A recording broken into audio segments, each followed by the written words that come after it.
wise man who builds his house upon a rock, or a foolish man who builds his house upon a sand?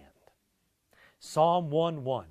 Blessed is the man walketh not in the counsel of the ungodly, nor standeth in the way of sinners, nor sitteth in the seat of the scornful. But his delight is in the law of the Lord, and in his law doth he meditate day and night. And he shall be like a tree planted by the rivers of water, that bringeth forth his fruit in his season. His leaf also shall not wither, and whatsoever he doeth shall prosper. I don't want to get into all of it with you, but in verse 1, that's about Israel. In verse 2, that's about the millennium. In verse 3, that's the waters that are going to issue forth when Israel is reconciled to God, and those trees bring forth that fruit that's going to heal the nations. Amen. It's all right there in the first chapter. That's right.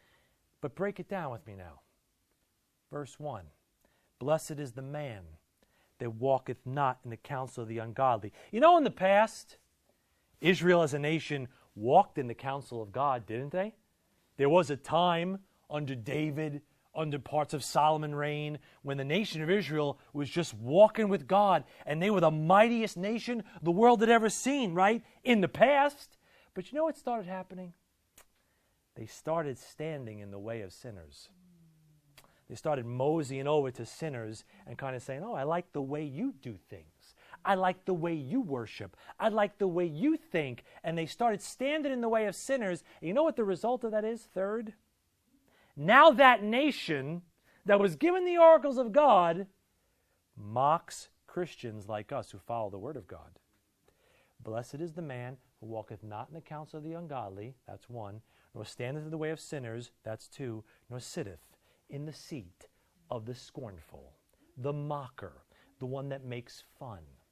Israel, at one time, walked in the statutes of God. Then they started cozying up to the ways of the world. And now, you ask Eli, you ask Paula, you speak to the average, like, American Jewish person, they're about as atheist as anybody else. And especially the really religious bigwigs, like I mentioned earlier, unfortunately, a lot of them are as godless as you could be. They hate you. They mock you. They're like, look at you crazy Christians. Look at you, you Gentile scum. Like, look at you dogs. You don't know what you got. You're not like us. They mock you because they've stood in the way of sinners so long. Now they sit in the seat of the scornful. Learn your lesson well. Because if you don't learn this lesson, you will suffer the same fate. So the question is not just for Israel. Which man will you be? Remember when you walked in the counsel of God? Wasn't it good? Wasn't it good? Didn't you enjoy sweet fellowship with God when you were following what He said? You felt like you were walking 6 feet above the ground. Prayers were answering. It's like verses were jumping off the page. You wanted to witness to the tree stump next to you at the bus stop. Like everything was just so rich and alive and fresh. You know, just wow. You know, you were blessed. Amen. But then you know what happens? Don't start standing in the way of sinners. You start standing in the way of sinners, you start becoming like the lost, you start thinking like the lost, reasoning like the lost, you start attributing some of the philosophies of the world. You know what happens when it happens? You've seen it among Christians that get so out of church and so out of the Bible, they end up mocking the people they should be like. Oh, you Bible believers, oh, you Bible thumpers. You used to go to church with me. Yeah, I don't do that stuff anymore. I gave that up.